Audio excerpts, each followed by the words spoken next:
Let's move on to Module 4, Chemical Safety.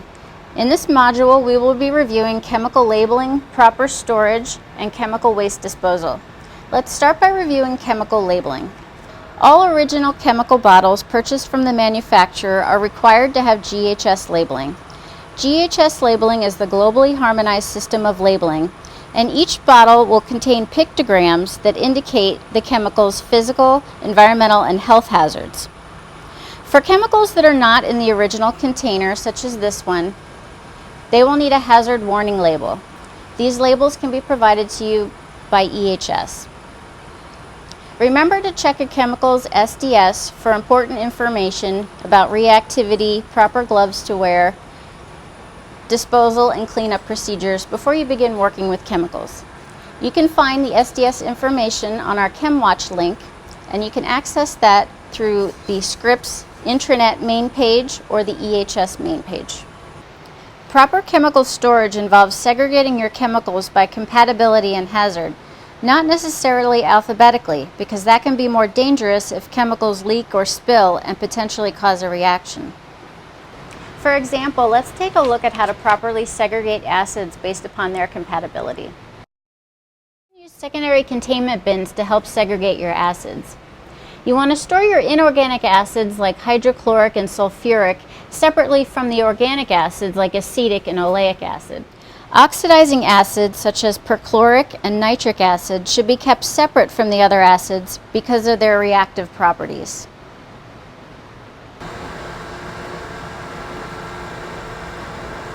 The fire department requires that all flammable chemicals be stored in designated flammable safety cabinets such as this one.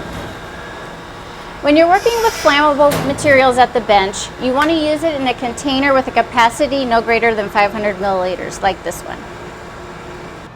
You want to avoid storing flammable materials in a regular refrigerator or freezer. Make sure that you're storing them in an intrinsically safe refrigerator or freezer. One way you can tell is that the electrical components are located in a box on the outside.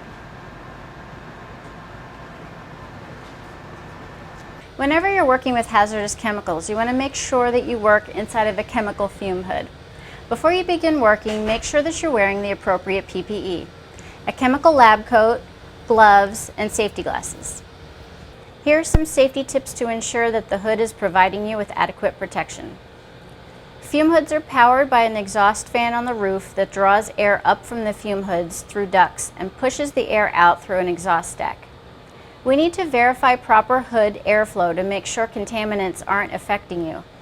That's why there is an airflow indicator that will alarm if the airflow is too high or too low.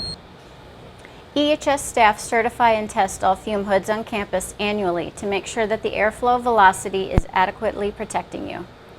The sash on a fume hood slides either vertically or horizontally and is designed to shield you from chemical splashes, flying debris, or inhalation of chemical vapors.